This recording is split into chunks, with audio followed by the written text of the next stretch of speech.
Good afternoon. My name is Ryan Evans, and I'm the Executive Director at Chambers for Innovation and Clean Energy.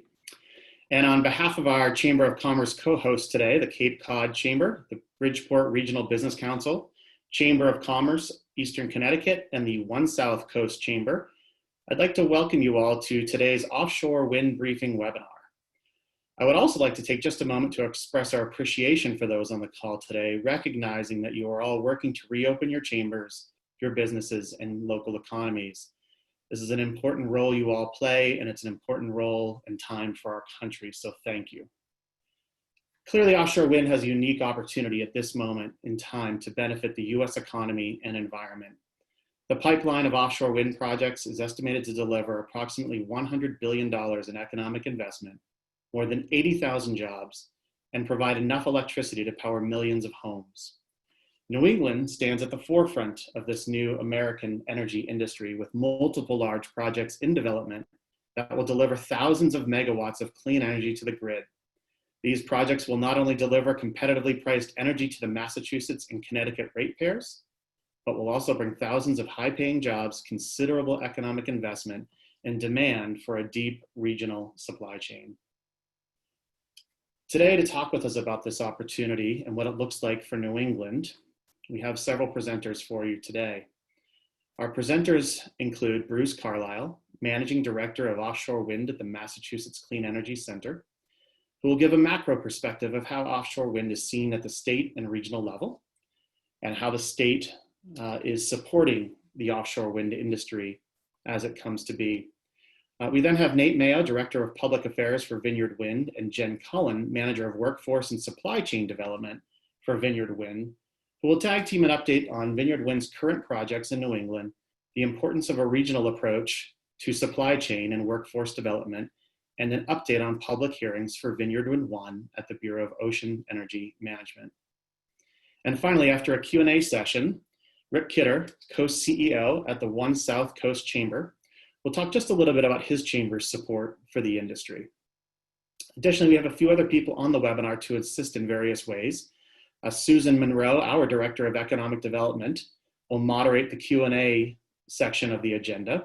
Jessica Bergman, our New England Programs and Engagement Director, is acting as the webinar host and coordinating presentations. And Julie Mar Ortiz, Vineyard Wind's Government and Community Liaison for Connecticut, is also on the call to help answer any questions related to Connecticut. I appreciate each of our presenters for being on the webinar today to share your expertise and knowledge with a group of almost 100 people. And now just a brief housekeeping moment before I turn the time over to Bruce. There are, again, approximately 100 people who have joined, and as attendees, presenters will not hear or see you. In order to ask a question, which we encourage, please use the Q&A feature on your Zoom menu.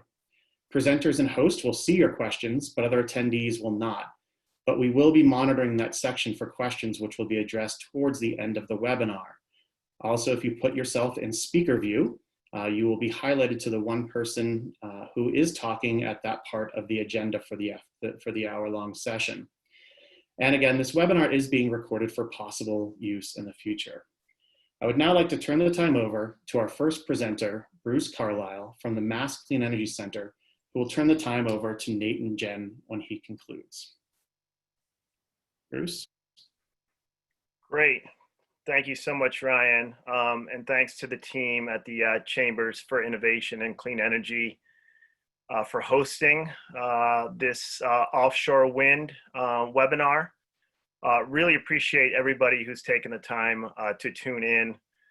As Ryan said, I'm the Managing Director for Offshore Wind with the Massachusetts Clean Energy Center. Next slide, please. So I know I only have a short amount of time. I do have a lot of slides.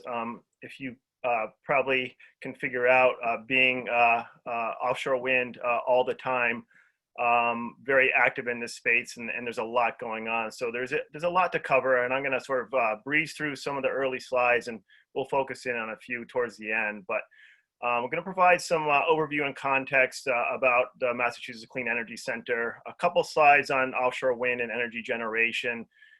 We'll orient people to the two projects that were selected through the first two Massachusetts offshore wind procurements and talk about kind of what's next. And then we'll touch on what we call sector development for the offshore wind sector, which is ports, workforce, and supply chain, sort of probably of most interest to our participants today, and wrap on 2 slides on research and innovation and new efforts underway in the Gulf of Maine. Next slide, please. So Mass CEC is a quasi-public organization. We're created by the legislature, but we're run by an independent board. Our mission at the top here: grow the state's clean energy industry while helping to meet our clean energy, our climate, and our economic development goals. And really, we work across a whole range of scales, from residential all the way up to commercial and municipal generation, as with offshore wind. And we do this by working in a number of different program areas. Essentially, we identify opportunities with partners, a lot of work with the private sector, from small startups all the way across the spectrum to multinational companies. And we've worked very closely with state, local, and federal governments. We work locally with our academic partners, not-for-profits, and other stakeholders. Next slide, please. Offshore wind has been a pillar of Mass CEC since our inception. Our focus is advancing and supporting the responsible development of offshore wind and increasing local jobs and economic activity. We work in sort of 3 general program areas you can see here on the slide. I'm not going to read them to you. But they cross a wide spectrum of activities, many of which I'll touch on today. Next slide. So a couple takeaways here just to provide some sort of background and context. The 2 points I want to leave you with is, this is ISO New England. That's our regional grid manager. And they've been a great partner as well. But if you look over the past essentially decade, the energy mix for New England is greening, and it's greening at a pretty considerable rate. And the second point here is that is largely due by state policy. So states, not the federal government, but really states are driving the renewable energy transition. Next slide. And just to orient people, this is probably not new to any of you, but just want to sort of provide a little sort of context from the offshore wind perspective. So the turbines offshore individually generate electricity. Those get aggregated and then essentially stepped up in voltage to be transported, exported to an onshore substation, at which point it gets stepped back down again and distributed on the grid to consumers. Next slide. So offshore wind presents a significant indigenous resource of renewable energy. Essentially, right off in our backyard, we have some of the strongest and most consistent winds, well, globally, but certainly in the US. And for a number of different reasons you can see here on the slide, the time is really, really right for offshore wind. We're facing a significant amount of sort of legacy energy generation retirements. You can see them on this slide here. And offshore wind represents really sort of unique production profiles, both in the summer, but also really sort of importantly in the winter when we have gas and other sort of fossil fuel use peaking, and offshore wind represents a significant power source that offsets greenhouse gas and price spikes. And the other big takeaway here, and this is something that I'll carry through, is that really thanks in a large part, or maybe almost entirely, to our colleagues in Europe who have been at this for 15 or 20 years. The price of offshore wind is now essentially competitive with most, if not all, other sources of energy generation. Next slide. So in addition to our sort of local energy source benefits, offshore wind has major climate and greenhouse reduction as well as economic benefits. And I won't step through all of this, but I will say that offshore wind is going to be a major part of our energy future. States like Massachusetts, where Governor Baker recently announced net zero goal of greenhouse gas emission by 2050. And our colleagues up and down the East Coast and across to the West Coast and in between, those targets are not going to be met for us on the coasts without offshore wind. And while we're bringing offshore wind online, we get the dual benefit of recognizing very, very significant economic benefits. I won't tick through some of the facts here, but we've taken a look, MassCEC back in 2018, and both Vineyard Wind and Mayflower Wind, those are the two Massachusetts projects that I'll talk a little bit more about, and then you'll hear directly from Nate and Jen, have done their own analysis on both the sort of greenhouse gas and climate benefits as well as the economics. Next slide. So this is a little snapshot of sort of where we stand in the sort of southern New England lease areas. So for more than a decade, we've worked with our colleagues at the Bureau of Ocean Energy Management and a number of different federal, state, and local government and communities and stakeholders on the planning and siting and ultimately the leasing process for the areas you're seeing here on the slide. So these were all competitively auctioned. There are 7 lease areas totaling almost 1,500 square miles.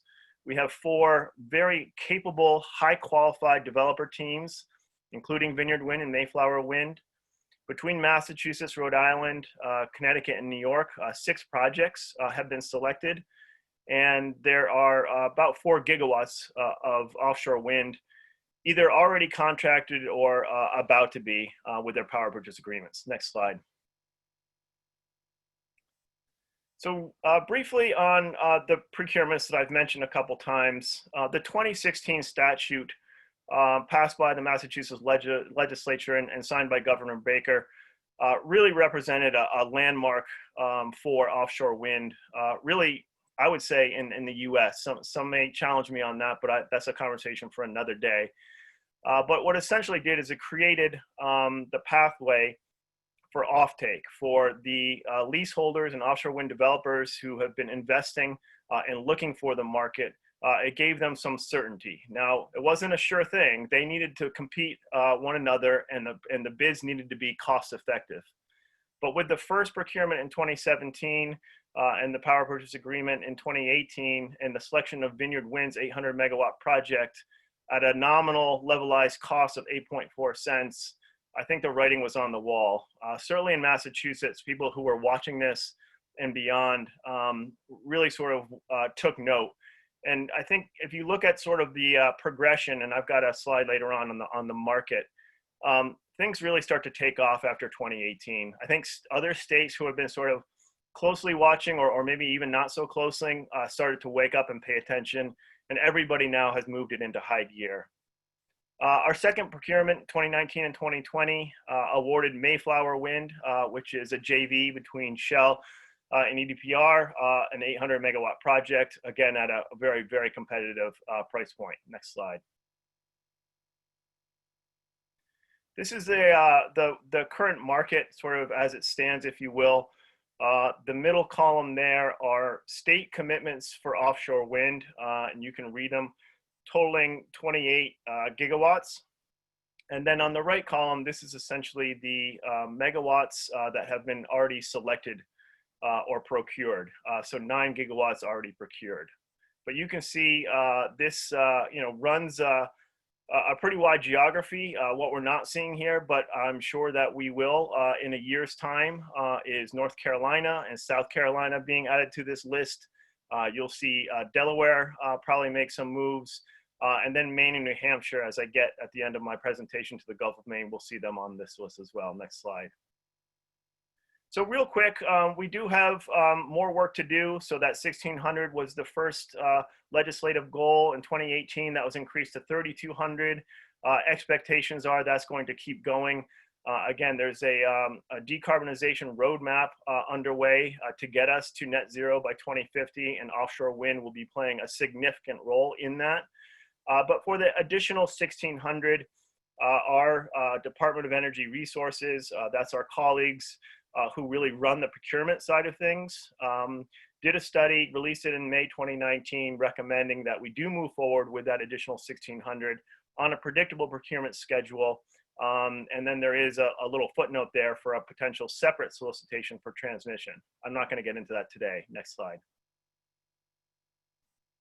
So this is really, really important.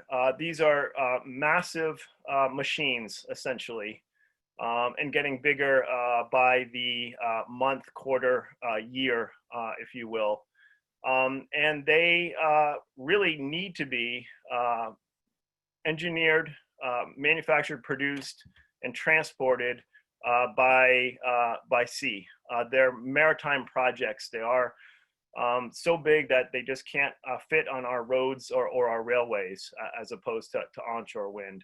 So in 2017, we took a deep look at 19 sites that have potential for different roles in offshore wind, and we've got a pretty detailed sort of write-up and analysis.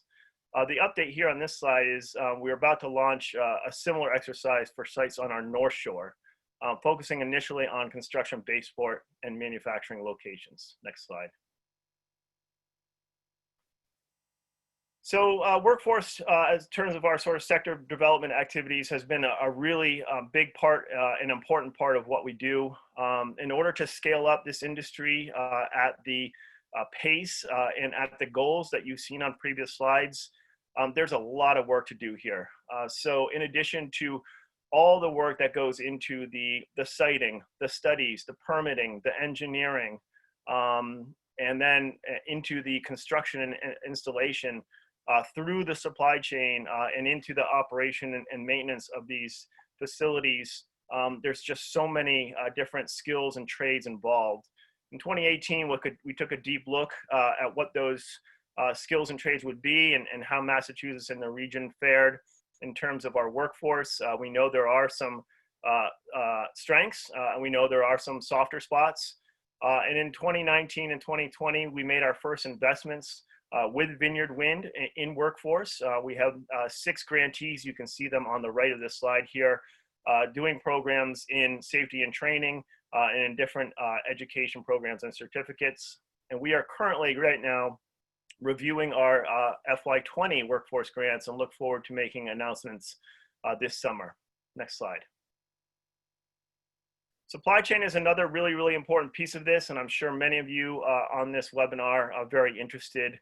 Our role here is to really try to connect up our local and regional suppliers and service providers with the offshore industry, which right now is largely European.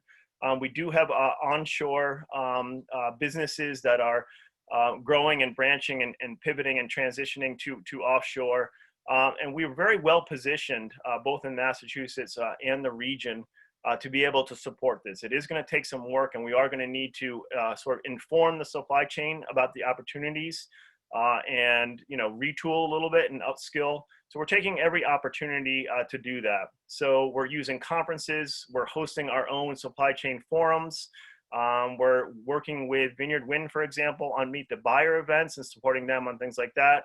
And recently we've started conversations with our colleagues in Rhode Island, Connecticut about a regional supply chain forum. The other thing on this slide I do want to highlight is our offshore wind supply chain directory. If you're a business or know of businesses, this is the place to go to get listed and to get connected. And you can see the link up there. Next slide. 2 more slides here real quick, but research and innovation is going to be a big part of how we're going to sort of further develop and iterate and advance the industry here in the US. And this is really one of our strengths here in Massachusetts and the region. And I do want to sort of make 2 points here. The first is that MassCEC participates as a board member and on review teams for the National Offshore Wind R&D Consortium. This is a great effort looking at bringing science, technology, and innovation into reducing the levelized cost of offshore wind. They've been at it for a little bit, but really sort of gearing up. They just made 12 awards, 5 of which are from the Commonwealth of Massachusetts. Congratulations to all the awardees. And the second point here is that we've just had the opportunity, a very welcome one, to join Vineyard Wind in Greentown Labs in Somerville on an offshore wind challenge, which is a 6-month accelerator focused in on bringing innovation and technology to improving real-time marine mammal monitoring data analysis to reduce risk for our projects and obviously for our marine ecosystem. And my last slide is on the Gulf of Maine. So the Bureau of Ocean Energy Management held the first task force for the Gulf of Maine back in December. This is going to be a sort of a different a type of exercise here, mostly because we're looking at deeper waters and we're looking at a wind resource that is stronger further offshore. So we're looking at likely floating wind technology farther offshore. But we're really at the very start of a phased multi-year process. We are joined by our colleagues in New Hampshire and Maine with BOEM helping to lead this effort, and we look forward hopefully to a next task force meeting this fall. So with that, I will hand it over to Nate Mayo from Vineyard Wind and look forward in the Q&A portion of this to answering any questions that you all may have. Thank you.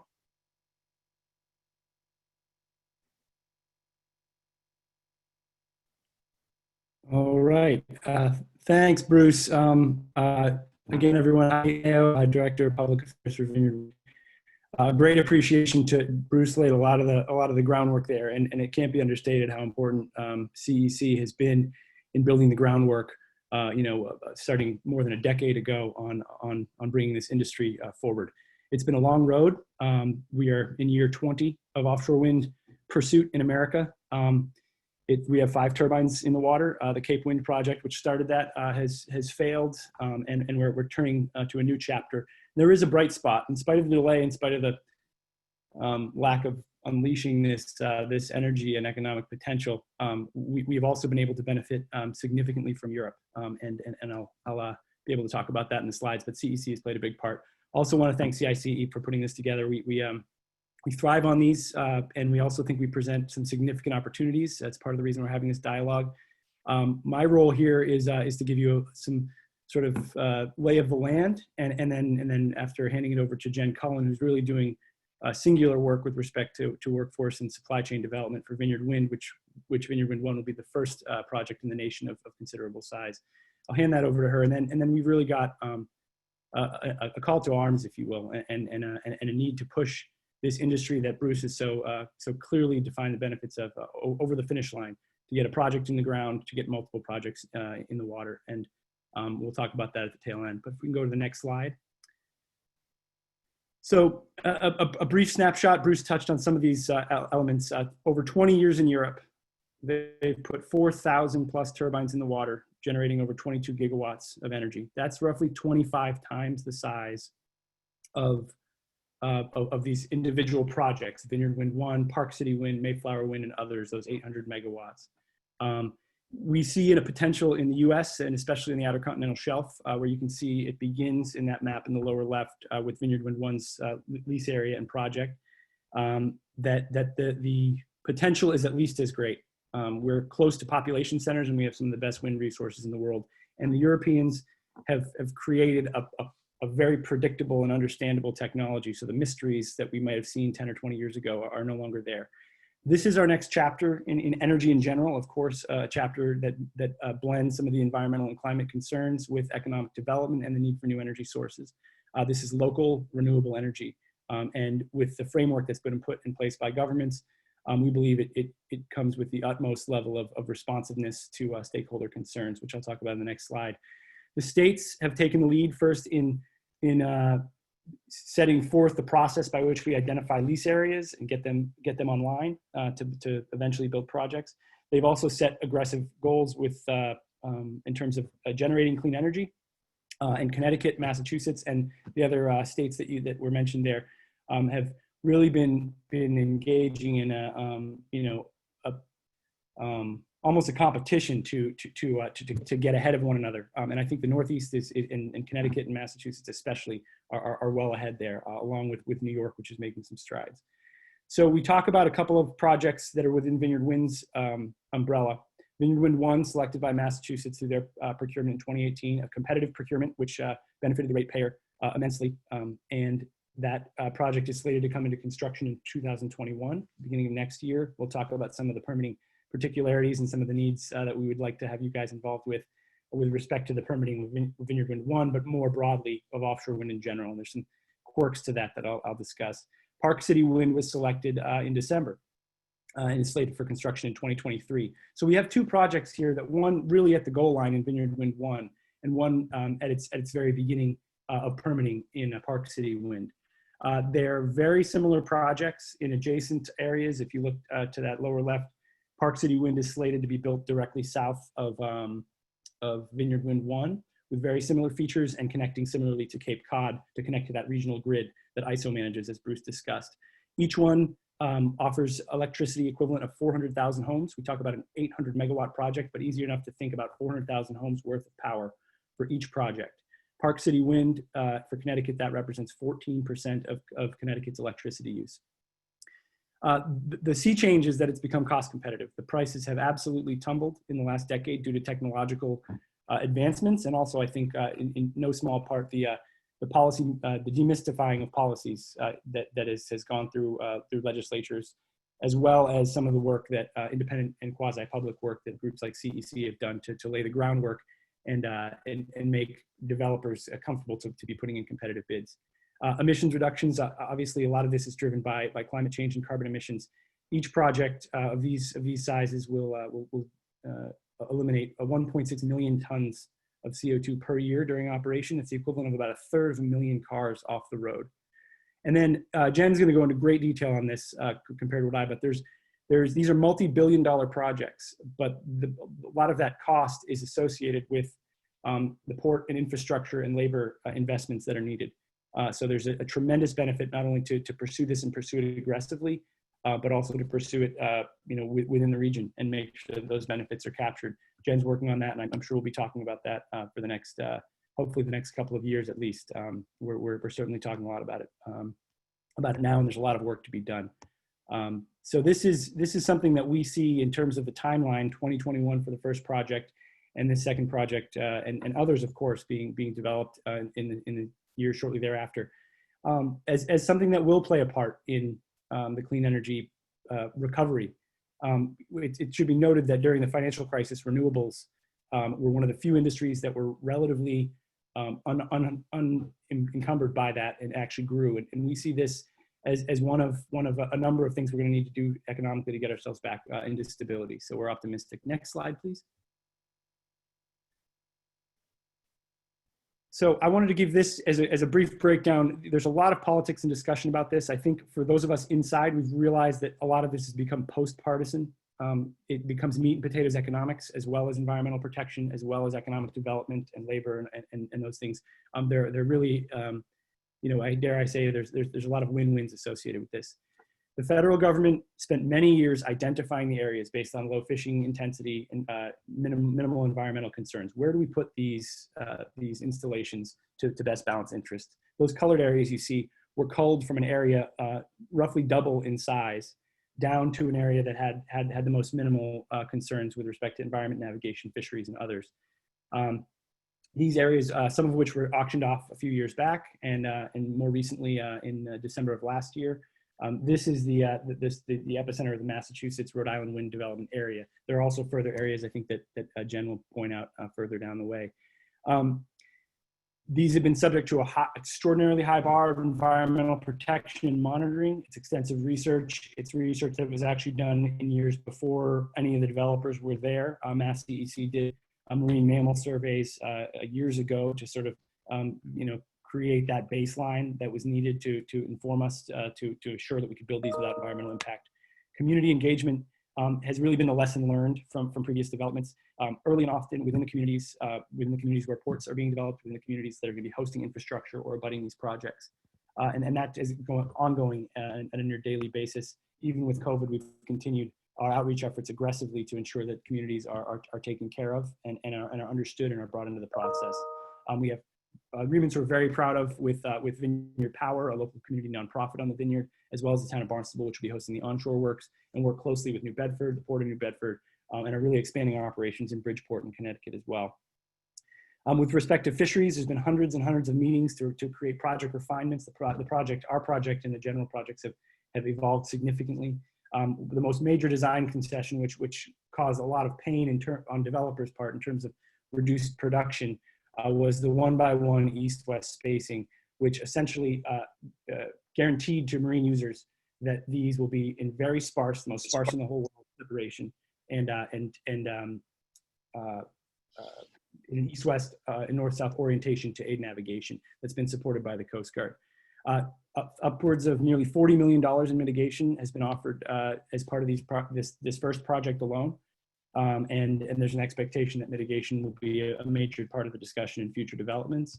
And then a major contribution to research with fisheries. They're the incumbent business there. And of course, there's a lot of concerns about the new kid on the block. We've worked very hard to sort of build some of these things that have research value, not only to offshore wind, but to the fishing industry as well. The ask will come a little bit later, but I wanted to give you guys just the snapshot of what is going into these projects and what is ongoing. Again, in addition to tribal consultations that are very active and built into the process, historic impact review that's very formal and very broad ranging, and the dozens of permits that are required. These are highly refined, highly predictable, drawing on European technology, and they've brought a major source of viewpoints. We're ready with this. Is the long and short of it, and we're happy to fill in any details with respect to any other stakeholder or constituent concerns that you've got. I'd like to hand it over to Jen, who has been doing amazing work and will really discuss about the economic development capture. So Jen Cullen, go for it. Thanks, Nate. I'm Jen Cullen, Manager of Workforce and Supply Chain Development. Actually, Jessica, could you go to the slide? There we go. I just wanted to point out, we've seen a couple up-close maps of our lease area. And this map, as we zoom out further to try to show all the places that we're going to be working for our projects, gets a little bit harder to read. But we do have on this map our project areas. So that's our Vineyard Wind lease area, kind of south of Cape Cod and the islands. That lease area alone will host our Vineyard Wind 1 project out of New Bedford, as well as our Park City Wind project, which will be based out of Bridgeport. So we just kind of wanted to show, the area that we're working for our first two projects. Next slide, please. So Bruce gave kind of the overview of how the power is generated and connected into the grid. This is kind of a similar schematic with a little bit more detail, and I would like to get into a little bit more of the weeds of how we build the project and what the supply chain is going to look like. So essentially, we organize the project into what we call packages, and each package is a major component of the project. So turbines, foundations, cables, the offshore substation, the onshore work, and then the logistics, which is kind of like the general contractor managing everything. It's important to note that for the first few projects, because this industry is so mature in Europe and these companies operate, in countries all over the world building offshore wind, and Bruce mentions this, we're going to see most of the major components from the first few projects coming from overseas. As we get a more consistent and predictable pipeline of projects, we're already seeing a lot of interest from these companies to set up manufacturing and set up a U.S. base, because the companies are seeing the same potential that we're all seeing, those dozens of lease areas and dozens of projects up and down the coast. But even with many of these components coming from overseas for the first few projects, there's still a lot of support and resources that they each need. And that's where we're going to get into a little bit more of the direct opportunities that we're going to see in our communities along the East Coast over the next several years. Next slide, please.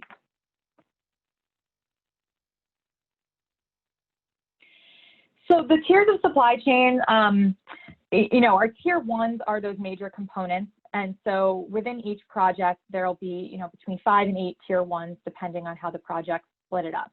And those tier ones are the ones that are coming from Europe for the first 2 projects.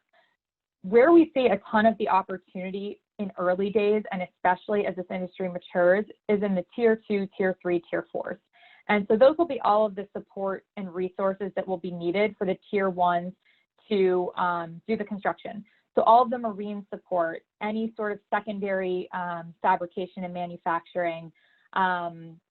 The tier threes are existing services that we already have in our port communities that are serving the maritime industry now. So equipment and kind of basic supplies, fuel, food, support vessels. And so making sure that we're making those connections between the tier ones that this industry is bringing over and the existing resources is going to be really critical for us to capture all the economic benefits that this industry can bring and get us to that $100 billion number that Ryan had mentioned. I do want to point out that we're really excited and proud of a partnership that we have for our Park City Wind project out of Connecticut. We are working with a company called Keyright. And it's a company that has manufactured cables, electric cables in Connecticut for 150 years. And by committing a certain number of mileage of our array cables, so the cables that connect the turbines to one another and then to the offshore substation, that company is able to enhance their facilities, upskill their workforce, and become the first tier one offshore wind supplier in the country. And so that alone is a really great example that with some advanced planning and commitments from the projects and integration with the business community, that we're really going to be able to capture as much of that economic opportunity as we can. We've got a lot of companies that have opportunity to scale up like that, and making those connections is going to be critical to getting there. Also, just to mention in terms of workforce, because Keyright is going to be increasing its manufacturing capacity, they're going to be adding 35 new jobs at their facility, which is a lot, and we're really excited about that. Next slide, please. So I want to speak a little bit to the ports. I don't know how many maps we're going to show you guys today, but it's a lot. So along the East Coast, you know, from North Carolina up to Massachusetts, we already have several projects who, you know, the states have procured their energy power purchase agreements are signed. We have a lot more lease area space that is still up for development. And so just to zoom out even further, in the top right, that Vineyard Wind lease area that we had on the map earlier, that holds our first two projects, and there's still room for a third in that lease area. So each of these lease areas is not even necessarily one project. In a lot of cases, we're going to be seeing multiple projects be able to fit into those lease areas, especially as the turbines become bigger and their capacity increases over time. And even in the last couple of years, the turbines have gone from 8 megawatts to now there's a 14 megawatt machine that's coming up on the market. So that's over the course of just a very few years. And of course, the bigger the turbines get, the fewer you need to produce more energy. So the technology improvements, they're just coming so fast, which is really exciting. For Vineyard Wind 1, we're committed to using the New Bedford Marine Commerce Terminal, which was developed by the Mass Clean Energy Center. And we're really fortunate that Mass CEC was ahead of the game on a lot of things, not the least of which is having a port facility that is ready to go for offshore wind. For our Park City Wind project, we will be staging components out of Barnum Landing in Bridgeport, Connecticut.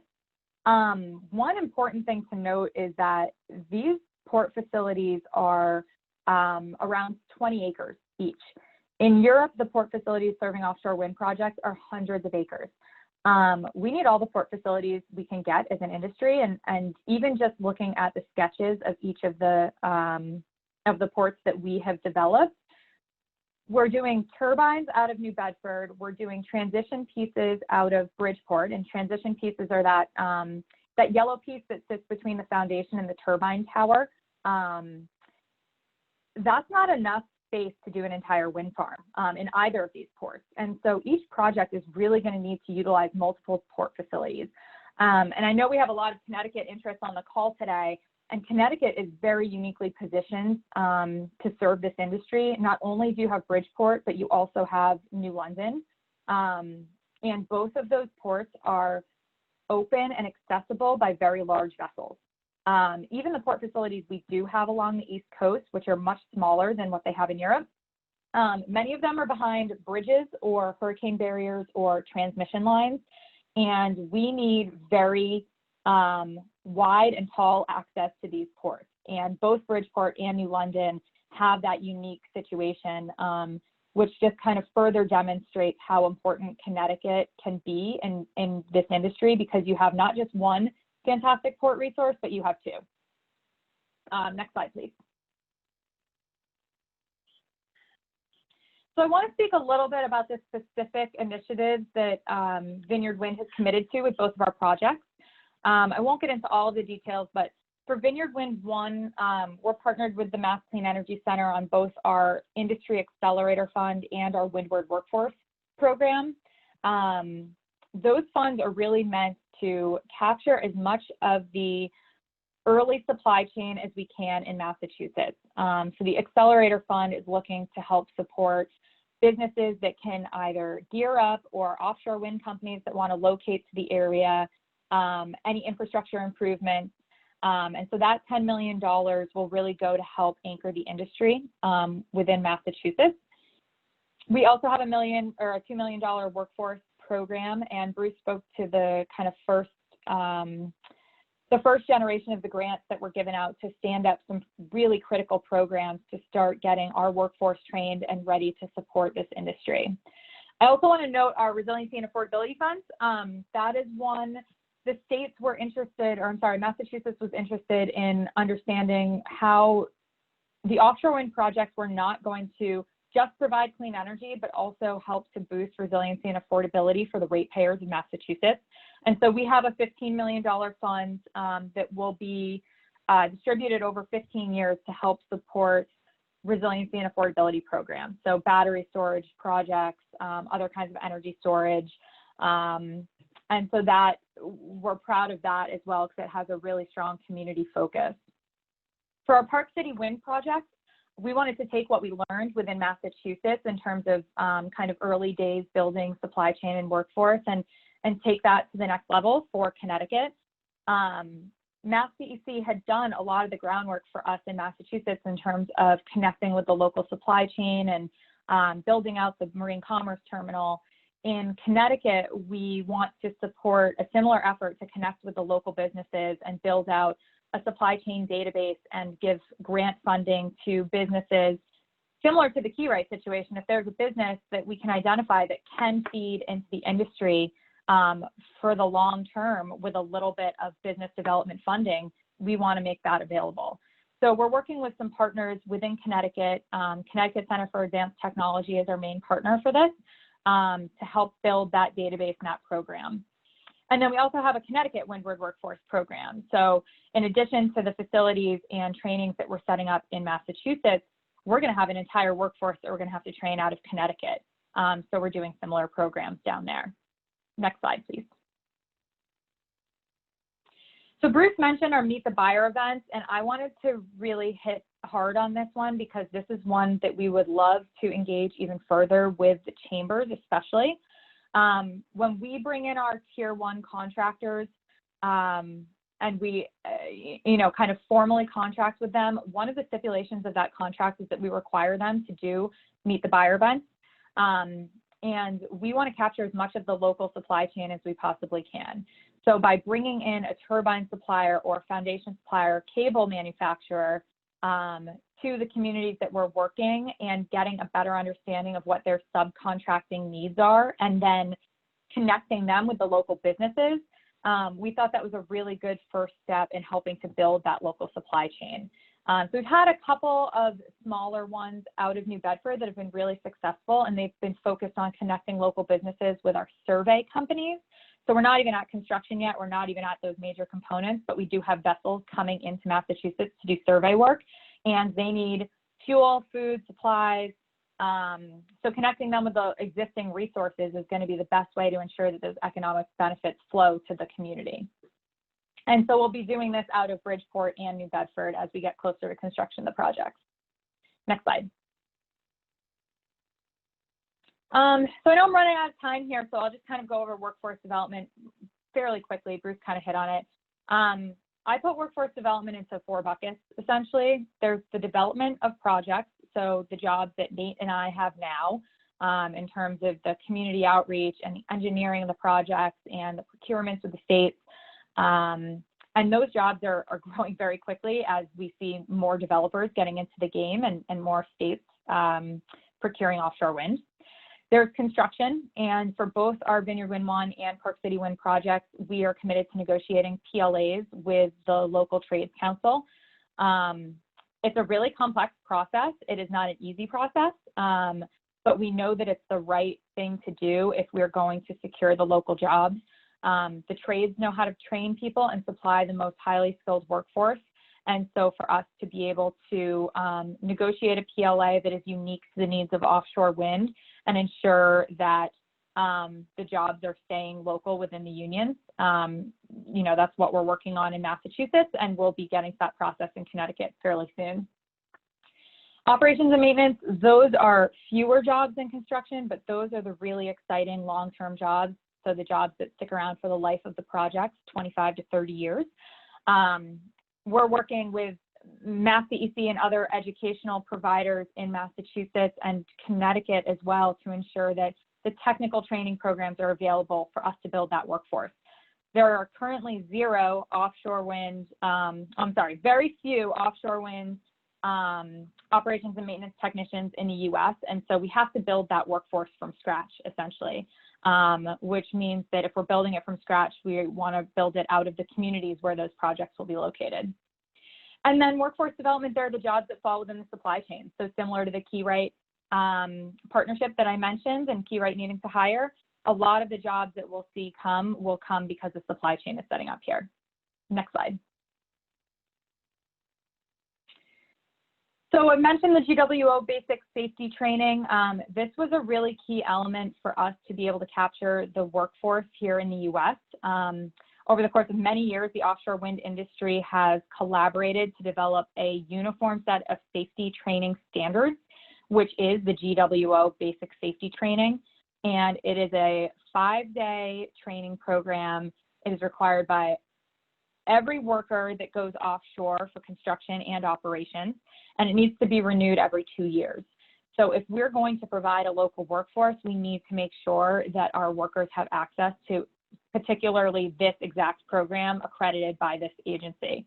So we're really excited. Mass Maritime in Massachusetts is the first GWO offshore wind provider in the United States. And on the bottom left there is a photo of their practice crew transfer training facility. So where crews can practice getting from a moving vessel onto a fixed structure, similar to what they'll have to do at the turbines.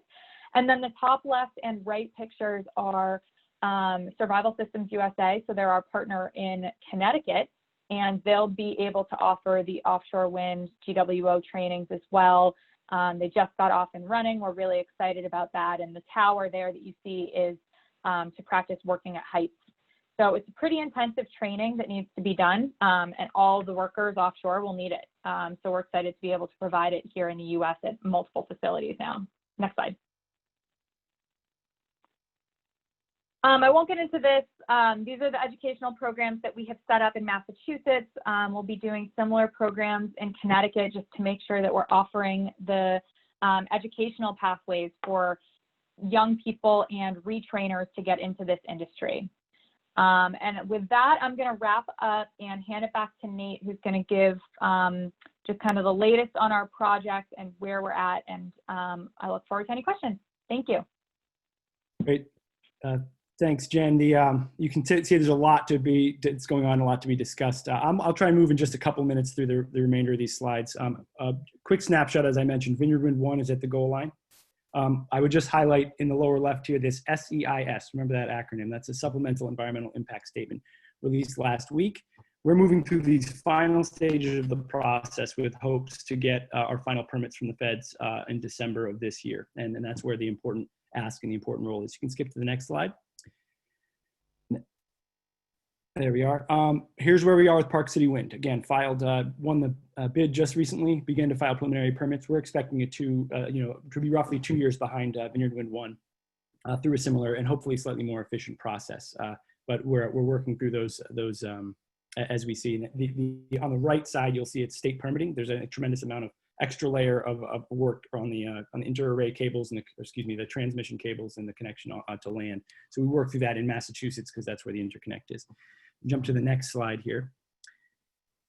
I mentioned the SEIS because quick synopsis of Vineyard Wind. Submitted permits in 2017, won a bid shortly thereafter. The Federal Environmental Review is this broad environmental, social, and economic review that's performed with that umbrella of agencies. It ultimately results in a signature from the Secretary of Interior, the record of decision. We expected, according to their timeline, to be fully permitted last fall, but just short of that, the new Secretary issued a request for a supplemental environmental impact statement for Vineyard Wind. Now, it was theoretically within our permitting matrix and within our permitting jurisdiction, but what it really looked at was cumulative impacts. The question was, with this greater build out of offshore wind in the next decade, what do the cumulative impacts look like, and how should we address them? So just last week, the supplemental EIS report was issued, largely focusing on the broader offshore wind industry in general. That's why this project and this permitting timeline has really extended to this entire industry. The outcome of this process, and it's on the books right now, and it's going to be going for the next couple of weeks, will have a great deal, I think, of influence on how and when this industry gets off the ground. We know, no matter what your politics, that businesses and supply chain and investors require predictability more than anything else. If this process results in further delay, I think we'll see tremendously negative ramifications, not only on Vineyard Wind 1, but on all of this. And all the work that Jen just discussed, that Bruce just discussed, is still in this preliminary process. Nothing can happen until we've got projects with a clear path to permitting and projects that are permitted. So public comment and advocacy is absolutely essential in this.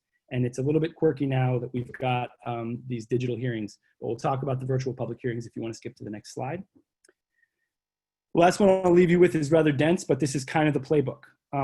We've got, there's a virtual meeting portal that BOEM has set up. They're going to be doing live virtual video meetings in addition to written public comment.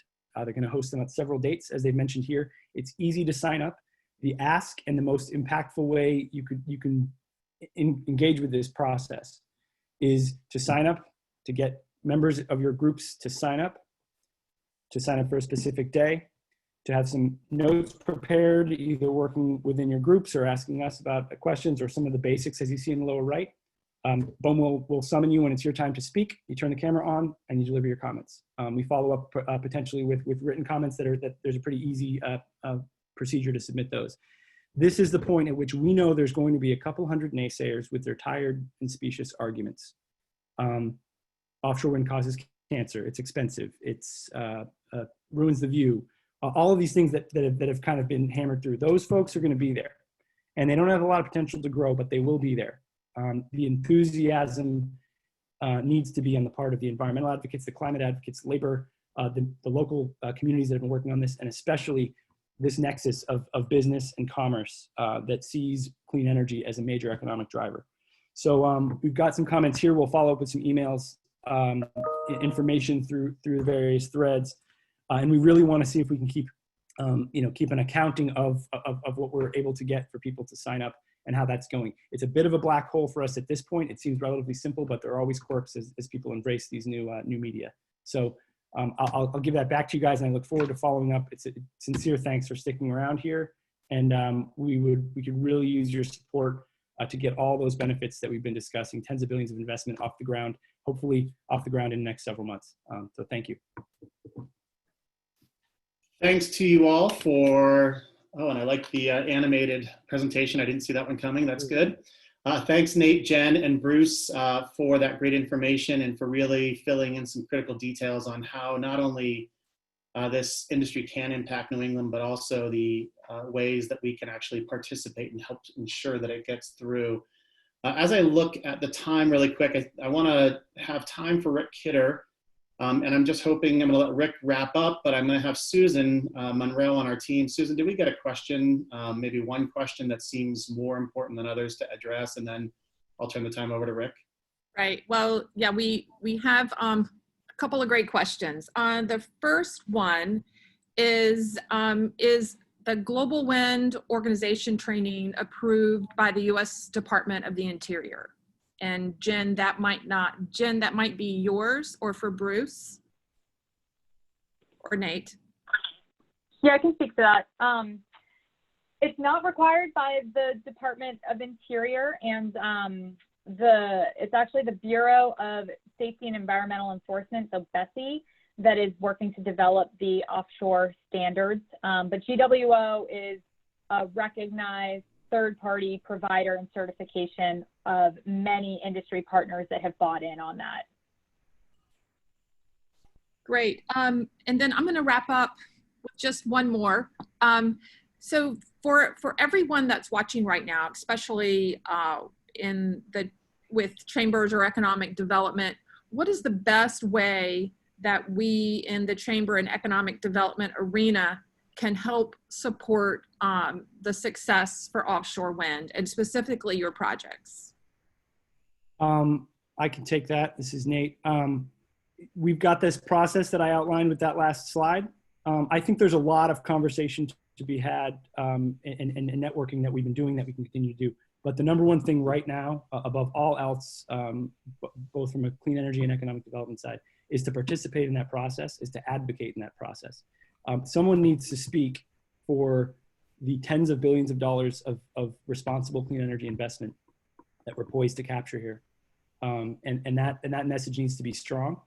The stakeholders, you folks and the folks in the line here, need to, if we can, coordinate as best we can to participate by a video hearing in those public meetings, and follow up with advocacy through written comment as well. So we're happy to. These systems take a lot of hand-holding sometimes. We're happy to help out. We're also happy to help out with delegates from some of these groups to see how they can mobilize their membership to participate in that.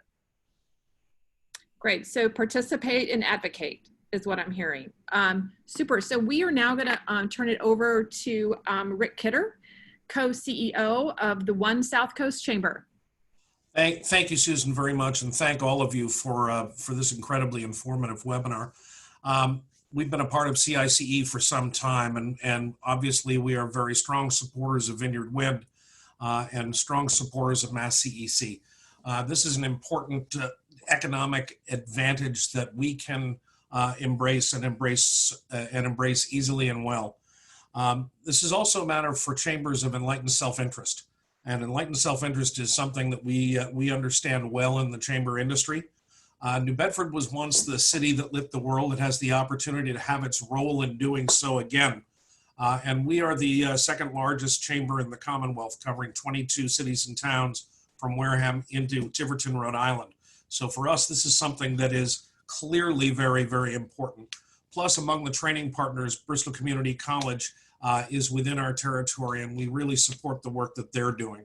We also would be remiss if we didn't thank Representative Pat Haddad, who I think is watching in on this webinar, who has left a lot of blood on the floor in the state legislature to get this work through. And we want to make certain as chambers that we do everything that we can from an advocacy perspective to make sure that this works. These are emerging industries for our gateway cities, and the jobs that follow those are essential to our economy moving forward. Offshore wind is going to offer us that opportunity. 85% of our members are small businesses, but every one of them benefits from the economic output that comes as a result of this effort, and many can benefit directly by being a part of that supply chain, even on a tier 3 level. It's extraordinarily important that they have that opportunity. Our future is renewables, and we as a chamber have to embrace, and we hope that other chambers embrace as well, and champion these new industries for the benefit of our entire economy. I don't want us to run late. I wanted to get those comments in. If any of you have any questions at all, please contact me at One South Coast Chamber. My co-CEO, Mike O'Sullivan, and I would be more than happy to address those questions. We are all in favor of weighing in as heavily as we can on these important issues. Thank you. Rick, thank you so much. That was very well put, and I can't express our appreciation for your support. And encourage all of you to do the same. As Rick mentioned, this is an important opportunity, as we've all talked about. And we will work on, because we did not get to all of the questions that were posted through Q&A, we will work up on some follow-up materials for you all. And we will also get from Vineyard Wind the recap of how your chamber and how you individually can participate as a business owner, as a citizen of Massachusetts, Connecticut, New England, in supporting their project at the BOEM. So again, thank you to all of our presenters today. Thank you to our 4 chamber co-hosts today. We certainly appreciate your support. And again, those were the Chambers of Commerce of Eastern Connecticut, the Bridgeport Regional Business Council, the One South Coast Chamber, and the Cape Cod Chamber of Commerce. If you have any questions, please feel free to contact us at any given time, and we will be happy to either address your questions or connect you with ways that you can be more engaged in offshore wind for New England. Thank you all for joining us today, and I hope you have a great day. Thank you.